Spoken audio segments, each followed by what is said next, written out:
तुम्ही तुमच्या मोबाईल मध्ये बघून सांगितली तरी हरकत नाहीये मला. तपस्वाध्याय ईश्वर प्रणिधानानि क्रियायोग. हा बरोबर. आपण समाधी पाठ सुरू झाल्यानंतर आपण पहिली 2 सूत्र आपण बघितलेली होती, बरोबर. साधन पाठ सुरू झाल्यानंतर पहिला जो समाधी पाद आहे तो कशासाठी आहे, की जे योगाच्या अभ्यासामध्ये पुढे गेलेले आहेत त्यांना समाहित चित्त असं म्हटलं जातं त्या योग्यांच्या चित्ताला. आणि त्याच्यामध्ये त्यांनी काय मार्ग सांगितलेला आहे, अभ्यास आणि वैराग्य. आणि आपल्यासारखी जी लोक आहेत त्यांच्यासाठी, म्हणजे विक्षिप्त चित्त ज्यांचं आहे त्यांच्यासाठी, किंवा योगी ज्या वेळेला समाधीची अवस्था झाल्यानंतर व्युत्थान अवस्थेत, म्हणजे समाधी अवस्था संपली, तो काय कायम समाधी लावून बसलेला नसतो ना, मग समाधीवरून उतरतो म्हणजे समाधी त्याची संपते आणि मग ज्या वेळेला तो नॉर्मल जीवन जगतो त्यावेळेला त्यांनी कसं जगावं, तर त्यांनी हा क्रियायोगाचा अवलंब करावा असं त्यांनी म्हटलेलं आहे. आणि मग त्याच्यामुळे काय होतं, क्रियायोगामध्ये त्यांनी काय सांगितलेलं आहे, की तप तीन गोष्टी सांगितलेल्या आहेत, बरोबर. तप, स्वाध्याय आणि ईश्वर प्रणिधान. अष्टांग योगामध्ये खूप साऱ्या गोष्टी सांगितलेल्या आहेत, पण मग त्या जर तुम्हाला एका वेळेला त्याचा अवलंब करता येणं शक्य आहे का? तुम्ही सुरुवात केली योग साधनेला आणि सांगितलं असं असं सगळं आचरण करा, तर नाही शक्य प्रत्येकाला, बरोबर आहे ना. मग त्याच्यातल्या ज्या काही निवडक गोष्टी त्यांनी बाजूला केलेल्या आहेत आणि ती साधना तुम्ही जर केली तर काय होतं, आपल्यामध्ये 3 गुण आहेत. कोणते गुण आहेत? तुम्ही प्रत्येक वेळेला त्रिगुणांचा अभ्यास करता आहात सांख्यमध्ये वगैरे, कोणते गुण आहेत सांगा बरं. सत्व, तमस, रजस. बरोबर, सत्वगुण, सत्व, रजस, तमस. आता गंमत अशी आहे, आता 3 गुण कधी साम्यावस्थेमध्ये नसतात, बरोबर, आपल्यामध्ये.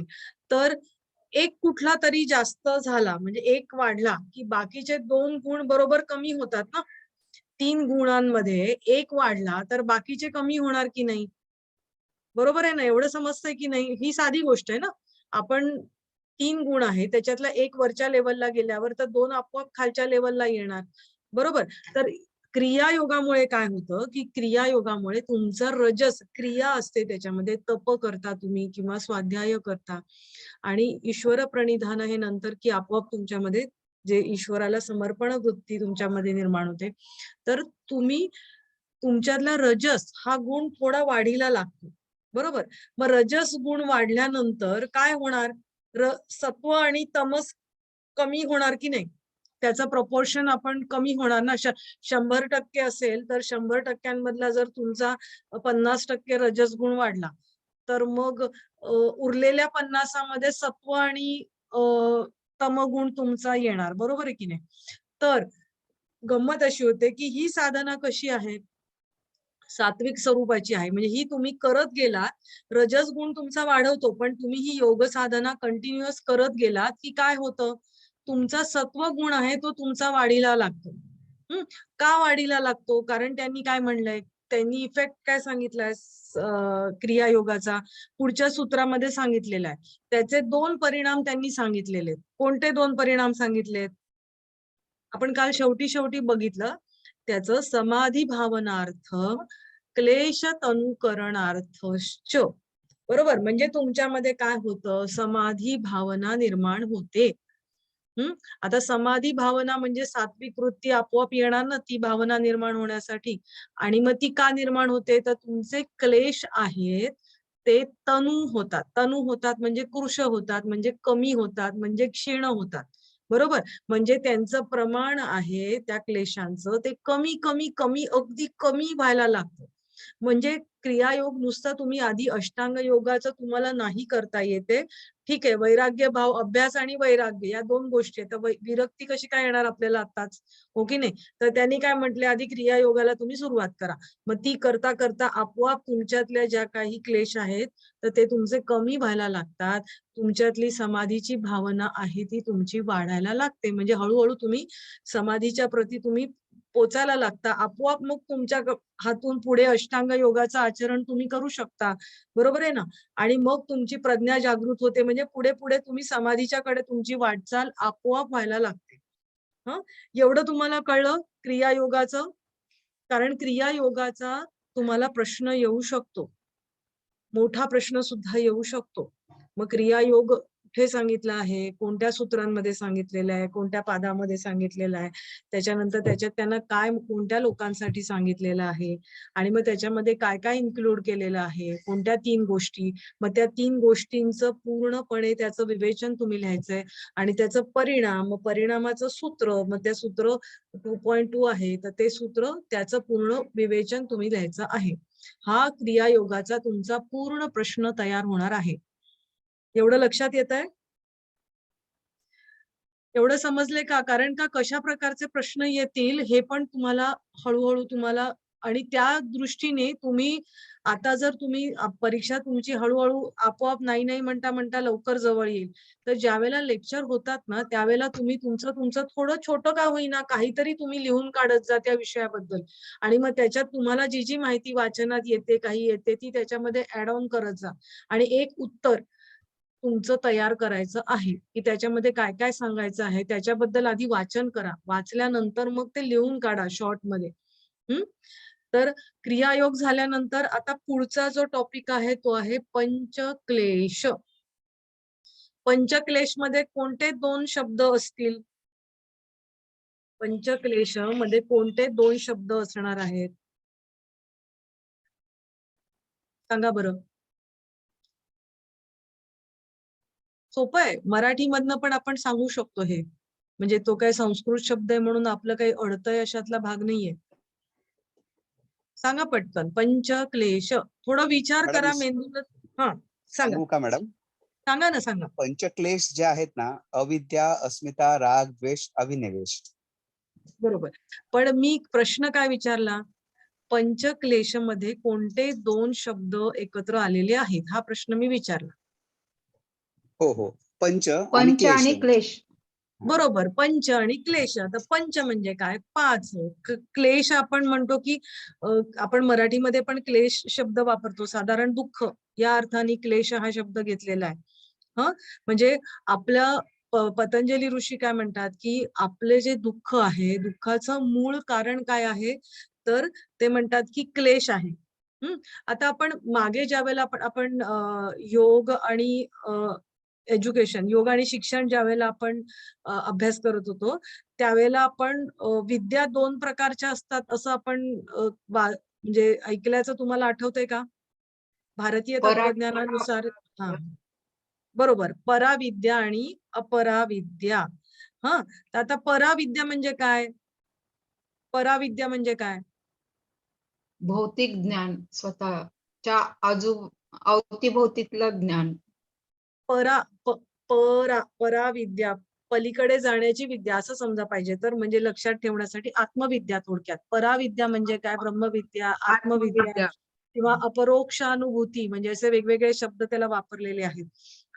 आणि मग पराविद्या म्हणजे आत्मविद्या सोडून किंवा ब्रह्मविद्या सोडून इतर ज्या कुठल्या गोष्टी आहेत, कुठल्या विद्या आहेत, त्या सगळ्याच त्या अपराविद्यामध्ये येतात. म्हणजे अगदी वेदशास्त्रांचं पठण सुद्धा त्याच्यामध्ये अपराविद्यामध्येच येतं. बरोबर. कारण ते तुम्ही नुसतं ज्ञान संकलित करता आहात आणि त्याच्यानंतर त्याचं ऍप्लिकेशन, मी कोण आहे, आत्मानुभूती, आत्मविद्या म्हणजे स्वतःला जाणण्याची जी क्रिया, तेव्हा ती पराविद्या होते. बरोबर. तर आपल्या भारतीय तत्वज्ञानानुसार तुम्हाला ते लक्षात आलं, पराविद्या आणि अपराविद्या आहे. तर आता आपण जर अविद्या हा शब्द घेतला, आपण हे पहिलं सूत्र बघूया. 5 क्लेश त्यांनी सांगितले मगाशी. कोणी सांगितलं मला ते याच्यावर दिसत नाही, पण अविद्या, अस्मिता, राग, द्वेष आणि अभिनिवेश. सूत्र, पहिली 2 सूत्र क्रियायोगाची आहेत. पहिलं सूत्र क्रियायोग म्हणजे काय आणि दुसरं त्याचे फायदे काय होतात ते सांगितलेले. आता तिसऱ्या सूत्रापासून पुढचा टॉपिक सुरू होतोय, तो म्हणजे पंचक्लेश. 5 प्रकारचे क्लेश आहे की जे मानवी दुःखाचं मूळ आहे. आपण सूत्र वाचूया. अविद्या अस्मिता, अविद्या अस्मिता, अस्मित झाले ते अस्मिता राग द्वेष अभिनिवेशाः क्लेशाः. अविद्या अस्मिता, आणि आता इथे राग द्वेष हा जो शब्द आलेला आहे ना, तर तो राग आपण जो मराठीमध्ये वापरतो त्या अर्थाने आलेला नाहीये, हे पक्क लक्षात ठेवा. राग द्वेष हा शब्द आपण मराठीमध्ये राग आला किंवा एखाद्याबद्दल आपल्या मनामध्ये द्वेष निर्माण, तो वाईट वागला असेल तर तो आपल्याला नकोसा होतो, तर आपण त्या व्यक्तीच्या मनातून आपल्याला तो समोर दिसू नये असं वाटतं, ती द्वेष भावना असते. त्या अर्थाने द्वेष हा शब्द इथे वापरलेला नाही. एखाद्या गोष्टीची आवड म्हणजे एखादी गोष्ट हवीशी वाटणं, आसक्ती वाटणं, त्या अर्थी राग हा शब्द आलेला आहे. आणि म्हणजे एखादी गोष्ट, म्हणजे मी गुलाबजाम खाते, पुढे सगळं येणारच आहे, तर ते मला हवंसं वाटतं, तर ती राग, अटॅचमेंट या अर्थाने आहे. आणि द्वेष म्हणजे ती वस्तू मला डोळ्यासमोरही नको आहे या अर्थाने, नावड या अर्थाने किंवा विकर्षण या अर्थाने द्वेष हा शब्द आलेला आहे. आणि अभिनिवेश याचा अर्थ आहे देहाभिमान, देह अभिमान, म्हणजे स्वतःच्या शरीराबद्दलचा अभिमान, देहाभिमान. त्याचा पण अर्थ प्रत्येकाचा आपण काय दिलेला आहे त्या प्रत्येक सूत्रामध्ये आपण बघणार आहोत. आता एवढी 5 कळलेली आहेत सगळ्यांना. 5 क्लेश कोणते आहेत? राग द्वेष, अविद्या अस्मिता, राग द्वेष आणि अभिनिवेश. राग द्वेष याचा अर्थ आपण मराठीत घेतो तो इथे नाही आहे. पुढचं आपण पहिलं घेणार आहोत. काय पहिलं क्लेश कोणता आहे? नेहमी तुम्ही ज्या वेळेला उत्तर लिहाल याच क्रमाने लिहायचं आहे. म्हणजे काय होईल सांगते. याच क्रमाने लिहिलं तर तुमचं उत्तर पुढे चुकणार नाही. आठवलं नाही म्हणून गडबड गोंधळ करत वरचं आधी लिहिलं, वरचं नंतर लिहिलं, नंतरचं आधी केलं, असं करू नका. कारण याचं कारण सांगते. अविद्या तुम्ही शेवटी लिहिलं चालणार नाही. याचं कारण तुम्हाला मी पुढे सांगते का आहे तसं ते. पण पाठ करताना असंच पाठ करा. अविद्या अस्मिता 2 वरून आहेत, नंतर राग द्वेष मराठीमध्ये लागोपाठ येतात, बरोबर. लक्षात ठेवायचंय पुढचा अभिनिवेश. आता अविद्या, पुढचं सूत्र वाचूया 2.4. अविद्या क्षेत्रम उत्तरेषाम, मी सेकंड लाईन वाचते. प्रसुप्त तनु विच्छिन्न उदाहरणाम. अविद्या क्षेत्रम उत्तरेषाम प्रसुप्त तनु विच्छिन्न उदाहरणाम. मी हे फोड करून का वाचते? या प्रत्येक शब्दाचा तुम्ही अर्थ लक्षात घेतलात, अर्थ समजून घेतलात की तुम्हाला त्याचं उत्तर लिहिता येईल. बरेचसे शब्द आपण मराठीत सुद्धा वापरतो, त्यामुळे ते लक्षात ठेवायला सोपे असतात. जे वेगळे शब्द आहेत तेवढेच फक्त लक्षात ठेवण्याचा प्रयत्न करा. अविद्या क्षेत्र, इथे क्षेत्र म्हणजे आपण जर विचार केला, आपण शेत एखादं म्हटलं किंवा एखादी जागा म्हणली तर त्या अर्थाने क्षेत्र हा शब्द आहे. नंतर किंवा उत्पत्ती स्थान म्हणजे एखाद्यापासून निर्माण होतं, ही एक गोष्ट आहे आणि याच्यापासून 4 गोष्टी निर्माण झाल्या. तर उत्तरेषाम, उत्तर दिशा, आपण उत्तर दिशा या अर्थाने वापरतो किंवा उत्तर बाजू या अर्थाने वापरतो, तर किंवा पुढचं आपण प्रश्नाचं उत्तर देतो त्या अर्थाने उत्तर शब्द वापरतो, किंवा उत्तर शब्द म्हणजे काय? पुढची, म्हणजे पुढेचे जे काही क्लेश आहे त्याचं उत्पत्ती स्थान म्हणजे काय, की त्याचं मूळ स्थान किंवा ज्याच्यापासून निर्माण झालेत. बोला. अविद्या म्हणजे मूळ स्थान अविद्या. तर अविद्या ही मूळ आहे, ही जननी आहे, ही त्या पुढच्या 4 क्लेशांची आई आहे. लक्षात येत आहे? म्हणून मी म्हंटल क्रमाने लक्षात ठेवा. अविद्या आई आहे म्हंटल तर बाकीची 4 तिची बाळं आहेत, तिच्यापासून ते निर्माण झालेले आहेत, बरोबर. म्हणून लाईनीने लक्षात ठेवा की अविद्या आहे आणि अविद्या हे पुढच्या 4 क्लेशांचं उत्पत्ती स्थान आहे. म्हणजे काय? साध्या भाषेत तुम्ही जरी लिहिलं तरी चालणार आहे की अविद्येपासून पुढचे 4 क्लेश निर्माण होतात, बरोबर. एवढं समजलं? एवढं समजलं का? कारण हे तुम्हाला लिहायचं आहे. खूप सारं डिस्क्रिप्शन तुम्हाला नाही आलं तरी चालणार आहे, पण त्याचा जो मूळ गतितार्थ आहे, मूळ अर्थ आहे, तेवढा तुम्हाला 100% यायलाच हवा. हे पहिलं समजलं का, की अविद्या पुढच्या 4 क्लेशांचं उत्पत्ती स्थान आहे किंवा अविद्येपासून पुढचे 4 क्लेश निर्माण झालेले आहेत. एवढं समजलं? हा मॅडम. हा. मला थोडासा रिस्पॉन्स देत जा, म्हणजे मी पुढे जाईन, आणि खरोखर कोणाला नाही समजलं असेल ना, तर मी पुन्हा सांगेन. कारण का, गमत अशी आहे ना, ह्या काही मूळ संकल्पना आहे, त्याच्यावरतीच हा सगळा डोलारा उभा आहे. जर तुम्हाला मूळ संकल्पनाच नाही समजली, तर पुढचं काहीच समजणार नाही आणि बोर वाटेल. आणि जर तुम्हाला हे समजलं, तर ह्या गोष्टी आहे ना, तुम्ही स्वतःच्या जीवनात तुम्ही अप्लाय करायला लागाल. हे मी अगदी 100% तुम्हाला सांगू शकते. आता आपण ह्या 4 आपण वरचे काय म्हणूया क्लेश बघितले. कुठले? अस्मिता, राग, द्वेष आणि अभिनिवेश. ते कशापासून निर्माण होतात? तर अविद्येपासून निर्माण होतात. आता त्यांचा क्रम कसा आहे माहितीये? अविद्येपासून अस्मिता निर्माण होते आणि अस्मितेपासून हे बाकीचे निर्माण होतात. लक्षात आलं? अविद्येपासून अस्मिता निर्माण होते, अस्मितेपासून हे बाकीचे निर्माण होतात. आणि आता ह्या क्लेशांचे 4 अवस्था सांगितलेल्या आहेत. ह्या प्रत्येक क्लेशांच्या 4 अवस्था ते पुढे सूत्रामध्ये आलेल्या आहेत. प्रसुप्त, तनु, विच्छिन्न, उदाहरणा. या 4 अवस्था पण तुम्हाला लक्षात ठेवायच्या आहेत. कळलं?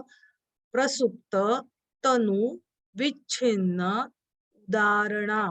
प्रसुप्त म्हणजे काय? की अगदी प्र शब्द आला की प्रकर्षाने सुप्त, म्हणजे अगदी गाढ, अगदी अगदी सुप्त, म्हणजे झोपलेल्या अवस्थेत, की म्हणजे मेलेला नाहीये, पण तो इतका झोपलाय गाढ की त्याला मी हलवलं तरी तो उठणार नाही.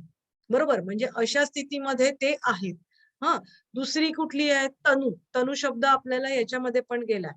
तनुकरणार्थश्च, क्रियायोगाचा जो दुसरा इफेक्ट त्यांनी सांगितलाय, समाधी भावनार्थ, तनुकरणार्थश्च. तर इथे तनु म्हणजे एकदम वीक, कमी, कृश, अगदी कमी आहे, म्हणजे ते आहे तिथे. हा. त्याच्यानंतर विच्छिन्न. विच्छिन्न म्हणजे ते प्रकट अवस्थेमध्ये आहे.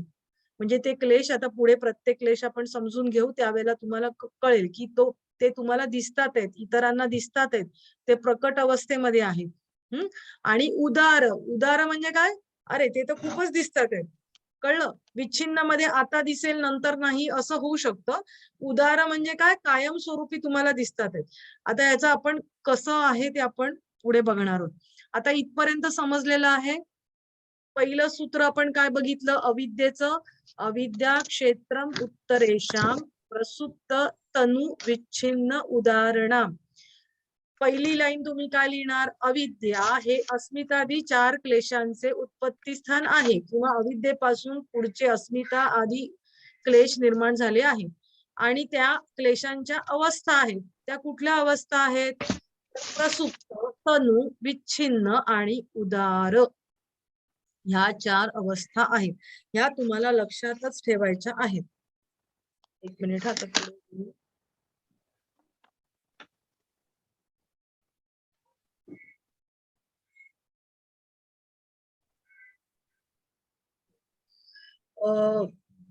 याच्याबद्दल अजून एक सूत्र आहे, की अविद्येबद्दलचं आहे. अनित्य, अशुची. आपण आधी सूत्र बघणार आहोत आणि मग नंतर थोडं परत एकदा त्याचं डिस्क्रिप्शन आपण बघणार आहोत.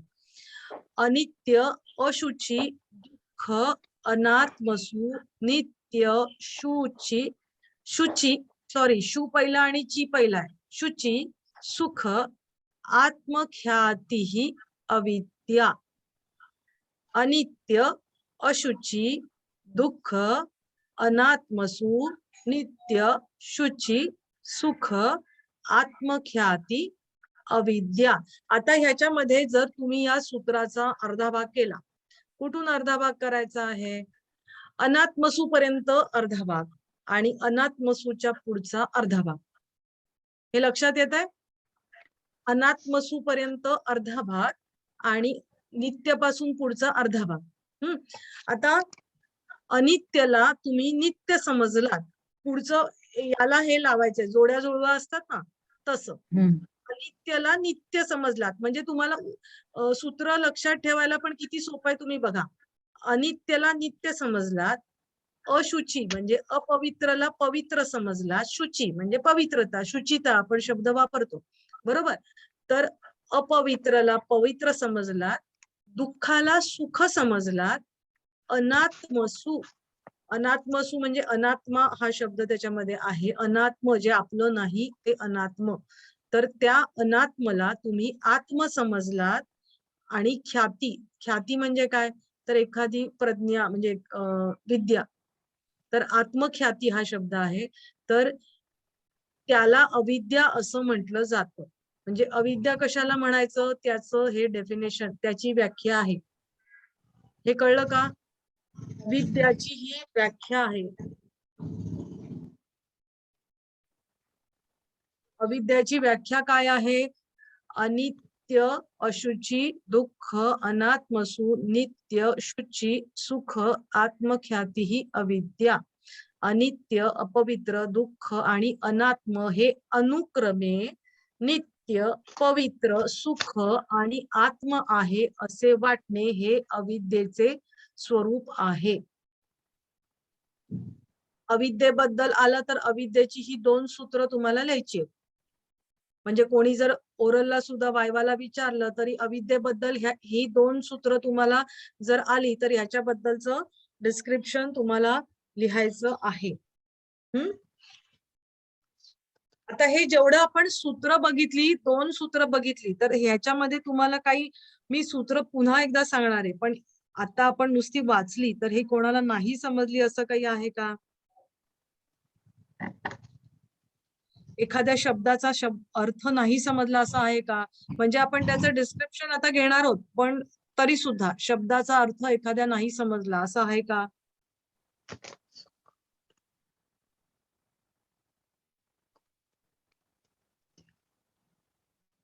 पुढे जायचं का? सगळ्यांना समजलंय? तुलसी जी आपको समझा है क्या? तुलसी जी आपको समझा है क्या? आप है क्या? हाँ मैम. कुछ समझा है क्या या नहीं समझा है तो बोल देना. नहीं नहीं, मुझे थोड़ा थोड़ा समझ में आता है. हाँ, थोड़ा थोड़ा आता है. अभी जो थोड़ा थोड़ा के बाद जो ज्यादा समझ में नहीं आया वो क्या नहीं आया बोलो. क्या समझ में अभी हाँ बोलो. थोड़ा मीन्स 2-5 टके का वो अमुक शब्द होता है वो समझ में आता है. अभी अभी आप मुझे बताइए अविद्या के बारे में. अभी जो स्क्रीन पे आपको तो दिखता है, जो भी आपको समझ हाँ. में आया वो मुझे बताना. 1 मिनट. हाँ, सामने आप लिखा हुआ है, आप मुझको बताना कितने क्लेश है. 5 क्लेश है. हाँ, पंच मीन्स 5. कितने बोला तो 5. जो क्वेश्चन पूछा ना वो सुनने का पहले और हाँ. उसी हिसाब से आंसर देने का. हाँ, 5 क्लेश है बराबर. कौन से हैं?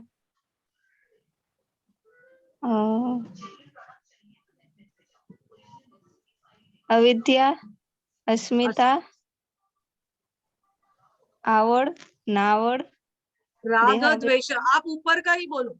आप हिंदी में लिखने वाले हो है ना. हाँ हाँ. हाँ, मतलब कोई भी चीज आपको पसंद आती है ना तो उसको आवड़ बोलते हैं, तो उसको राग बोलते हैं. और जो कोई भी चीज आपको पसंद नहीं आती है उसको नावड़ बोलते हैं, तो उसको द्वेष बोलते हैं. ये चीज समझ में आई? हाँ मैम. हाँ, तो ये ऊपर वाला बोलो. अविद्या, अस्मिता. अस्मिता अस्मिता, चाहिए. राग, द्वेष, अभिनिवेशा, क्लेशा. हाँ, ये अभिनिवेश मीन्स अपना देह का अभिमान जो रहता है उसको देहाभिमान, उसको ये 5 क्लेश है बराबर. तो हाँ. अविद्या के बारे में मैंने ये सूत्र में क्या बोला, 2.4 में क्या बोला, जो भी आपको समझ में आया वो बोलो. वो मैं एक्सप्लेन नहीं कर पाऊंगी. ठीक है, ये पहला वाला पार्ट है अविद्या क्षेत्रम उत्तरेशम. तो ये क्या है, क्या बोला मैंने इसके बारे में? अविद्या ये ऐसी चीज है, अब कभी भी जो आपको ये 5 क्लेश है वो लाइन से ही लिखने हैं ताकि आपका कुछ भी गलत नहीं होगा, बराबर। तो पहले क्या है, अविद्या जो है, तो अविद्या से ये 4 जो भी क्लेश है वो पैदा होते हैं। तो अविद्या माता है और उसके ये 4 बच्चे हैं, समझे आप। हाँ अविद्या क्षेत्रम, क्षेत्र मीन्स उससे, जिससे वो पैदा होता है ना, खेती बोलते हैं, या जिससे कुछ भी पैदा होता है, तो ऐसा अविद्या ये क्षेत्र है कि उत्तरेशम मीन्स आगे वाले 4 जो भी क्लेश है तो वो किससे पैदा होते हैं, अविद्या से पैदा होते हैं, बराबर। हम्म, आया समझ में ये। हाँ, हाँ तो हाँ, तो ये मतलब ये पहली चीज अब हमने अविद्या के बारे में जानी, क्या जानी, कि अविद्या से आगे वाले 4 क्लेश पैदा होते हैं। और वो क्लेश उनकी अवस्थाएं बोली है, मतलब वो कैसे, मतलब मेरे को गुस्सा आया, इतना आया, ज्यादा आया, कम आया, मुझे गुस्सा नहीं आया, ये कैसी मेरी गुस्सा आने की अवस्था ये है ना। वैसे ही अगर ये क्लेश आपके आप में है तो उनका परसेंटेज, हम जैसे बोलते हैं ना, तो परसेंटेज के ये नाम है, समझे आप। हाँ कितने परसेंट हाँ आया, तो प्रसुप्त मीन्स बिल्कुल, मतलब सोया हुआ आदमी है, गधे जैसा सोया है, लात भी मारा तो हिलता नहीं है, तो उसको बोलेंगे प्रसुप्त। मीन्स वो है, मरा हुआ नहीं है, लेकिन वो सोया हुआ है, बहुत गाढ़, मतलब बहुत गहरी नींद में सोया हुआ है, ऐसे है। हाँ, दूसरा है, वो है, बहुत कम मात्रा में है। और विच्छिन्न, विच्छिन्न मीन्स क्या, अभी है, दिखाई देता है तो नहीं है, गुस्सा आया तो आया, नहीं तो ये व्यक्ति शांत है, कभी गुस्सा आता है तो बहुत आता है, तो ये विच्छिन्न हो गया। और उदार मतलब क्या, कि अरे ये तो आदमी गुस्से वाला ही है, कुछ भी हो जाए गुस्सा ही करता है। हाँ, तो ऐसे उसको बोलते हैं उदार। ये उसकी 4, हर एक जो भी क्लेश है उनकी 4 अवस्थाएं है।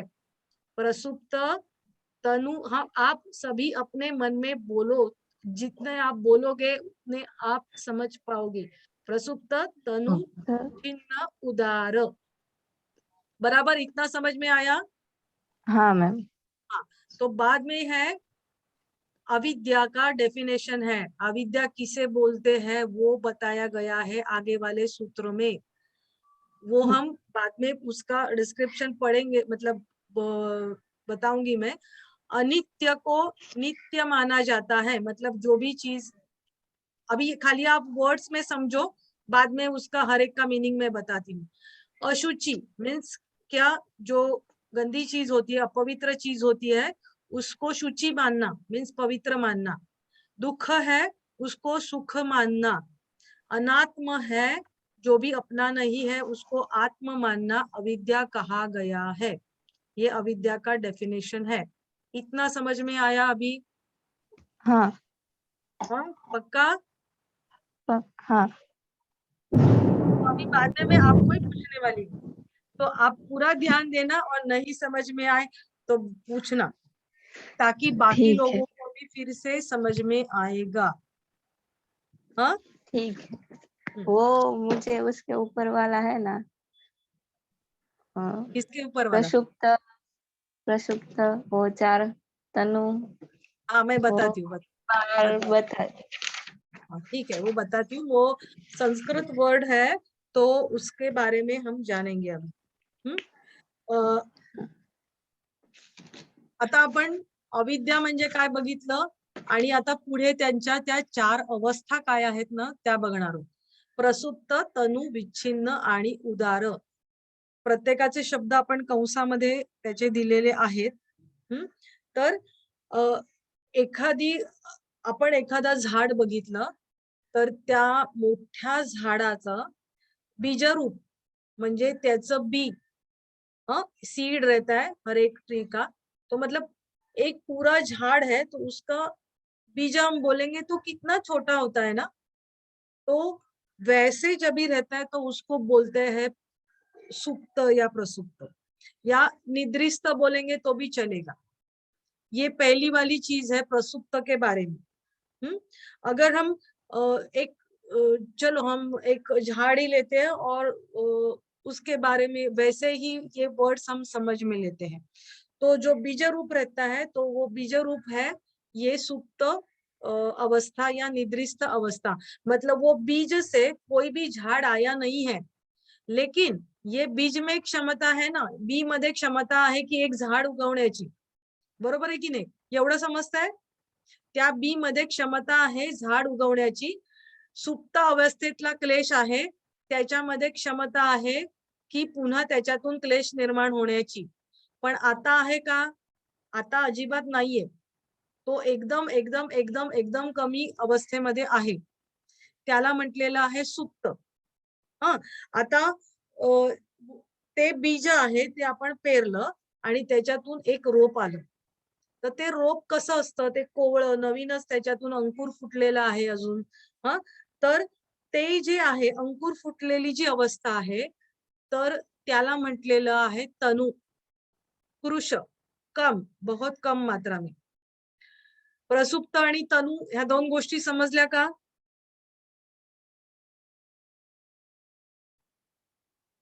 बाकीचे आहेत का?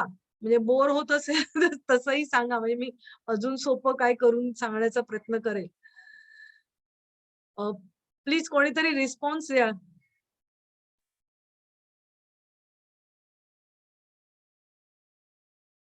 इतना समझ में आया है क्या आपको?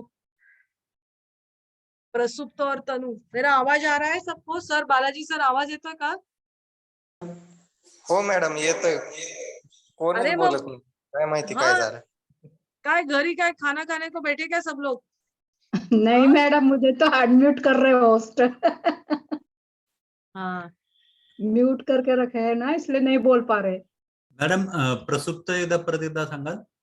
हा, प्रसुप्त म्हणजे काय? आता आहे बघा, प्र ज्याला जेव्हा शब्द सुप्त आणि प्र हे दोन शब्द हो. याच्यामध्ये आहेत, बरोबर. सुप्त आपण म्हणतो झोपलेलं आहे. नॉर्मल मराठीमध्ये पण आपण आपल्याला समजू शकतो आपण की सुप्त अवस्था म्हणजे काय, की ती एकदमच कमी असलेली झोपलेली अवस्था, निद्रिस्त अवस्था, त्याला सुप्त शब्द वापरलाय. आणि प्र म्हणजे प्रकर्षाने सुप्त म्हणजे प्रगाढ झोपलेला आहे तो. म्हणजे थोडक्यात काय, की हे जे पाच क्लेशांची पंचक्लेशांची अवस्था ज्यावेळेला आपण म्हणतो की ते आहेत ना, ते अगदी बीज रूपात आहेत. म्हणजे त्यांचं प्रकटीकरण झालेलं नाहीये. म्हणजे मला एखाद्या गोष्टीची, म्हणजे मला समजा हा मोबाईल आहे, तो मोबाईल मला हवाय, हा बघितला आणि मला हवाय, तर ही हवं असण्याची आवड किंवा राग, ही रागवृत्ती झाली की ही गोष्ट मला हवी आहे. हा, तर अशा ह्या सगळ्या गोष्टी, हे पाच क्लेश आहे ना, प्रसुप्त म्हणजे अगदी बीज रूपामध्ये असतात आणि ते नंतर पॉपअप होतात, ते वरती येतात. पण जी अगदी म्हणजे योगी लोकांच्या मध्ये आपण जर विचार केला तर योगी लोकांच्या मध्ये ह्या ज्या क्लेश असतात हे तनु किंवा प्रसुप्त अवस्थेमध्ये असतात. म्हणजे समाधी अवस्थेमध्ये गेल्यानंतर सुद्धा ते बीज रूपामध्ये असतात आणि त्यांना ध्यानाने त्यांना दग्धबीज करायला लागतं. म्हणजे ते बीज सुद्धा संस्कारांची किंवा क्लेशांची जी काय आहे ती सगळी जाळून टाकायला लागतात. कारण अविद्या नंतर शेवटपर्यंत असते तुमची, बरोबर. सुप्त म्हणजे एकदम झोपलेल्या अवस्थेत अगदी कमी म्हणजे कुठलेही हे पाच क्लेश आहेत ना, ते अत्यंत म्हणजे तुम्हाला कळणार पण नाही अशा अवस्थेमध्ये ते आहेत, पण ते आहेत. म्हणजे तुम्ही असं म्हणू शकत नाही, एखादा माणूस जर म्हणला मला राग येत नाही, मी खूप शांत आहे, शक्यच नाही. तो सुप्त अवस्थेमध्ये म्हणजे खरोखरचा राग म्हणते मराठीतला, तो असतो सुप्त अवस्थेमध्ये. आणि कधी तसं पोषक वातावरण आलं तर येतो वरती आपल्यासारख्या सामान्य लोकांचे. प्रसुप्त प्रकर्षाने अगदी निद्रिस्त अवस्थेमध्ये असलेला किंवा सुप्त अवस्थेमध्ये असलेला. एवढं कळलं का? हो हो हो. नाही ते म्हणजे कन्फ्युजन बीज झालं होतं. रूपात म्हणूया, बीज रूपामध्ये म्हणूया की त्याला अजून अंकुर फुटलेला नाहीये. किंवा ओके. एखादा माणूस गाढ झोपला आहे, इतका गाढ, प्रगाढ आपण म्हणतो ना, गाढ झोपलाय आणि प्रगाढ झोपलाय. म्हणजे काय, गाढच्या पलीकडची अजून अवस्था आहे की तो खूपच गाढ झोपलाय, बरोबर. ती ओके. अवस्था आहे ती प्रसुप्त. आणि तनु म्हणजे अगदी आहे, तो आहे म्हणजे हे आहे हे तुम्हाला कळतंय. कृश आपण म्हणजे मराठीत बारीक किंवा कृश, पण तो इथे लावू शकत नाही, पण बऱ्याचशा पुस्तकांमध्ये हाच शब्द दिलेला आहे. तर तनु म्हणजे अगदी कमी अवस्थेमध्ये आहे. हा, आणि विच्छिन्न. आता विच्छिन्न म्हणजे काय? आता आपण मगाशी आपण एखाद्या बीचं उदाहरण घेत होतो की बीजरूपातच आहे तो म्हणजे प्रसुप्त आहे. त्याच्यापासून अंकुर फुटलाय थोडासा म्हणजे ती तनु अवस्था झाली. हा, आता विच्छिन्न अवस्था जी आहे तर कसं आहे की समजा आपण एखादा व्यक्ती जर बघितला तर आपण तो म्हणतो की खूप शांत आहे आणि अचानक काही गोष्टी त्याला म्हणजे आता समाजामध्ये काय म्हणूया